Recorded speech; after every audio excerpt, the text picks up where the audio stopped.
Mathieu souhaite isoler la toiture de sa maison. Il compte utiliser de la laine de roche pour le toit de sa terrasse et de la ouate de cellulose pour le toit de la partie habitable. Pour savoir quelle quantité de matériaux acheter, il doit effectuer des calculs. Il a noté sur un plan de sa maison, vu de profil, toutes les mesures qu'il connaît. On a un plan et on a des questions. On nous demande, question 1, justifier que DE égale à 1,8.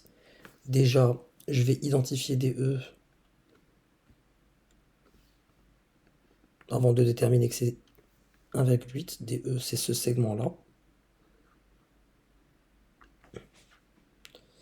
Et ce segment-là, il appartient à un segment plus grand. Il appartient au segment DB. Et je sais que de D à B, c'est 4,3. De D, donc ce que je vais indiquer ici, je sais que BD, c'est 4,3. Par ailleurs, enfin, je sais que EB, j'ai les deux traits ici, c'est la même chose que CA, donc EB, c'est 2,5. De là à là, je sais que c'est 2,5. Il suffit de donc faire une soustraction pour trouver DE, c'est tout simplement DB moins EB. J'écrirai à mon correcteur de D à E, si vous voulez D à E, vous prenez le segment vert là de D jusqu'à B,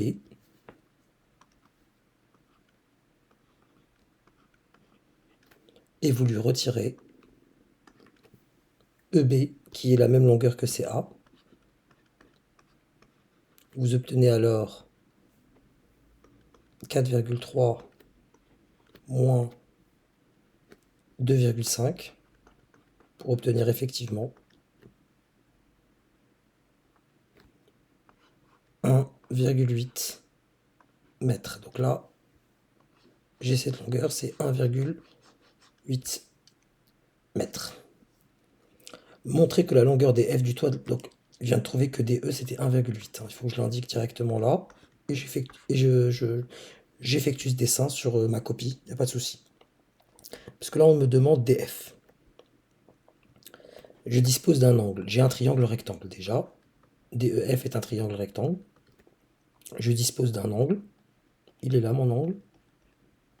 Il a pour mesure 30 degrés. J'ai son côté opposé. Donc opposé, ça commence par la lettre O. Et on me demande DF. Et DF, ce côté-là, par rapport à mon angle ou par rapport à notre angle, de toute façon, dans tous les cas, c'est l'hypoténuse. Hypoténuse. Donc je cherche l'hypoténuse et je dispose du côté opposé. Donc je cherche H et GO. Parmi mes trois formules, j'utilise mon moyen mnémotechnique, donc SO, K, TOA. Parmi les trois, laquelle me permet d'exploiter l'opposé et l'hypoténuse, donc le O et le H, c'est SO. J'ai l'opposé O et H. J'écrirai alors sinus, l'angle mesure 30 degrés, sinus de 30 sur 1 est égal à l'opposé d'abord O, donc l'opposé c'est 1,8. D'abord l'opposé, ici j'ai mis l'opposé sur ce que je cherche qui est DF, qui est mon hypoténuse.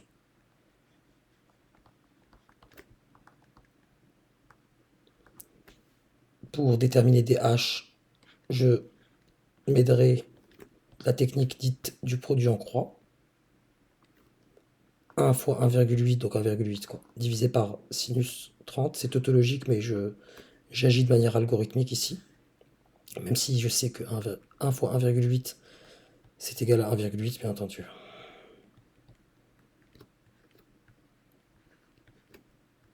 Qui est égal à... Donc 1, je répète, 1 fois 1,8 divisé par sinus de 30 égale 18 cinquièmes. Je change le format, je mets le format décimal, 3,6. J'obtiens donc bien ce qui était attendu. 3,6 mètres, l'unité. Poursuivons. On considère que le toit de la terrasse est un rectangle de longueur 12 mètres et de largeur 3,6. Donc là, on nous donne le toit de la terrasse, c'est un rectangle. On me donne ses dimensions de 12 sur 3,6.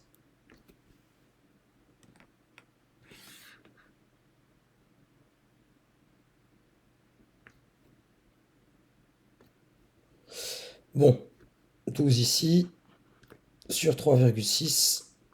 Et on dit qu'un rouleau de laine de roche couvre 6 mètres carrés. Déterminez le nombre de rouleaux de laine de roche qu'il doit acheter pour le toit de sa terrasse. Déjà, je vais calculer l'air de mon toit. Donc R, c'est longueur fois largeur. Grand L fois petit l. J'ai à faire un rectangle, soit 12 fois 3,6, qui me donne 12 fois 3,6 égale à le format décimal, 43,2. 43,2 mètres carrés. Et par ailleurs, je sais que chaque rouleau, un rouleau, va couvrir 6 mètres carrés. Donc il suffit de faire 42,2 divisé par 6 pour voir, il m'en faudra combien. Donc 43,2 divisé par 6, format décimal, 7,2, donc il m'en faudrait 8. 7, ça ne suffirait pas parce qu'il faudrait encore compléter, donc il m'en faudrait 8. Donc c'est environ, c'est même égal à 7,2. Il faudra, vous ne pouvez pas acheter 7,2 rouleaux. Vous allez acheter 7 entiers, complets, et un huitième que vous n'utiliserez pas entièrement. Donc il faut 8 rouleaux. Posez-vous la question, est-ce que 7 rouleaux suffisent? Non. Donc il faudra bien un huitième. Montrez que la longueur CD du toit de la partie habitable est égale à 8,2. CD. Voyons voir par rapport aux informations déjà récoltées. Je sais que DE c'est 1,8. Donc de D à E c'est 1,8. Et on me demande CD. Je vais représenter la situation. Voilà. J'ai mon point D qui est là. Je sais que de D à E c'est 1,8. De D à E. De D à E, c'est 1,8. Voilà. Imaginez de ne rien avoir ici, là.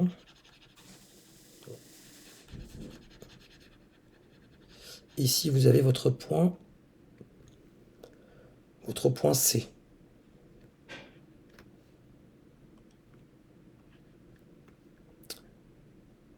Je sais que de C jusqu'à E, c'est exactement la même chose que de A jusqu'à B, donc c'est 8. Donc là, vous avez un triangle rectangle, là, vous avez un angle droit ici. Vous avez l'alignement des points, donc ici également un angle droit. Là, la longueur est de 8 mètres. N'hésitez pas à le faire apparaître à votre correcteur. Et vous cherchez une hypoténuse. Et là, vous avez qu'à dérouler le théorème de Pythagore. Donc vous avez un triangle rectangle en E.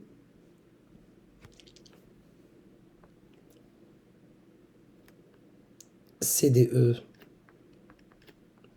triangle, hein, et rectangle en E. D'après le théorème, c'est bien l'hypoténuse que je cherche, donc il n'y aura pas de souci, ça sera avec l'addition. D'après le théorème de Pythagore, 2 points, je vous l'écris ici, hein, comme ça, vous aurez le schéma au-dessus là. Vous aurez CD au carré égale à EC au carré plus ED au carré, soit CD au carré qui est égal à 8 au carré plus 1,8 au carré, CD au carré qui est égal à, tout ça je vais le taper à la calculatrice, donc 8 au carré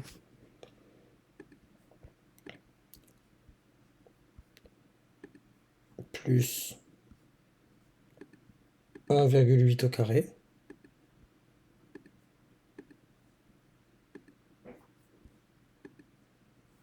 avec l'écriture décimale, ça donne 67,24, et racine de 67,24, ça va me donner, en écriture décimale, 8,2.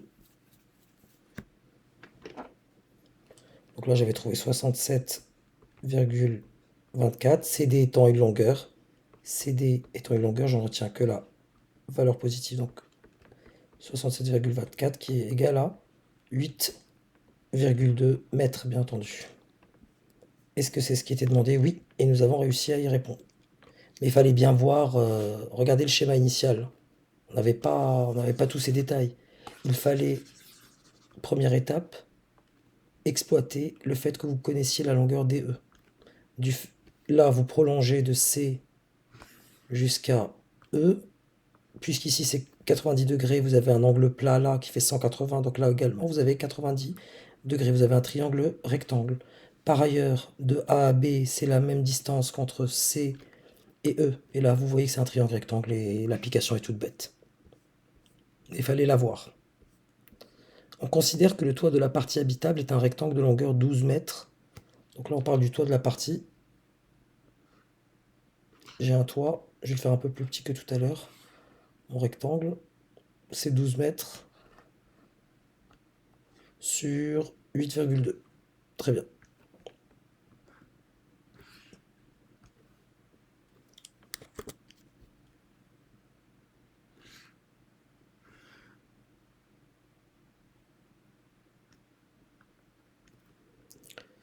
Douze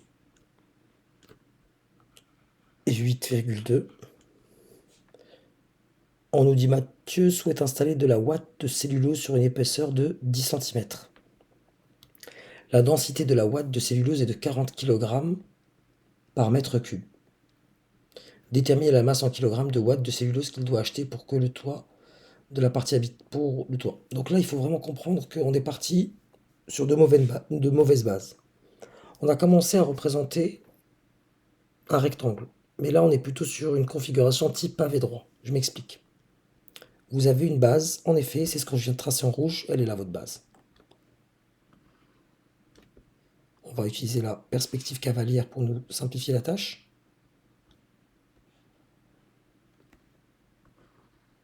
En effet, votre base, vous avez ici 12, et alors on va dire la profondeur, c'est 8,2. Pourquoi je parle de base ici? Parce qu'il y a une histoire d'épaisseur. On va mettre de la ouate. On va mettre de la ouate avec une épaisseur de 10 cm. Donc tout ça va être monté. Je vais l'indiquer avec une couleur plus visible. Ici, vous allez monter ça à 10 cm. Mais attention, 10 cm, là on manipule des mètres. Les 10 cm, mettez-les en mètres. Parce que derrière, vous êtes amené à manipuler des mètres cubes. Donc 10 cm, je sais que 10 cm, c'est 0,1 mètre. Et donc ma perspective cavalière qui n'est pas du tout à l'échelle, vous avez une épaisseur, je vous la fais apparaître, de watts sur votre plafond. Et cette épaisseur, on vous l'indique dans l'énoncé,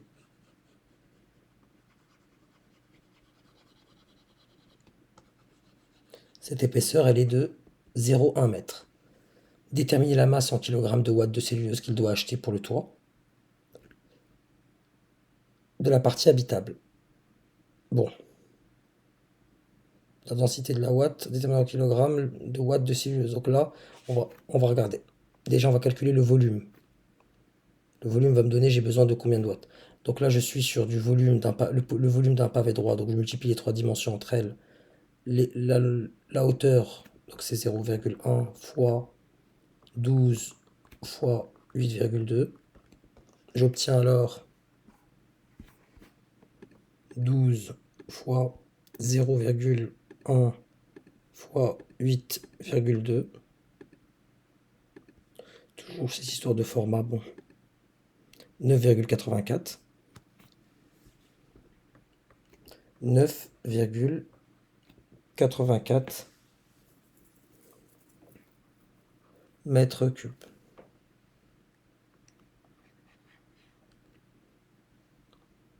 Et qu'est-ce que je sais d'après l'énoncé? D'après l'énoncé, je sais que la densité de la ouate, c'est 40 kg pour chacun des mètres cubes. Pour chaque mètre cube, je vais vous l'expliquer ici en bas, cette écriture. Quand on parlait de densité, donc là, la densité, on vous dit, et là c'est vraiment, on est dans la physique. Donc la densité, ici, elle est de 40 kg. On vous met un slash ici, mais ça veut dire divisé par mètre cube. Donc 40 kg pour, puisqu'il n'y a rien devant le m puissance 3, donc c'est 1 mètre cube. 40 kg pour 1 mètre cube. À partir de là, vous avez 9,84 mètres cubes. Et bien vous faites, c'est proportionnel, vous faites 9,84, puisque 1 mètre cube c'est 40 kg. Voyons voir, donc 9,84 fois 40, et on connaîtra le kilo. Donc là, 9,84 fois 40.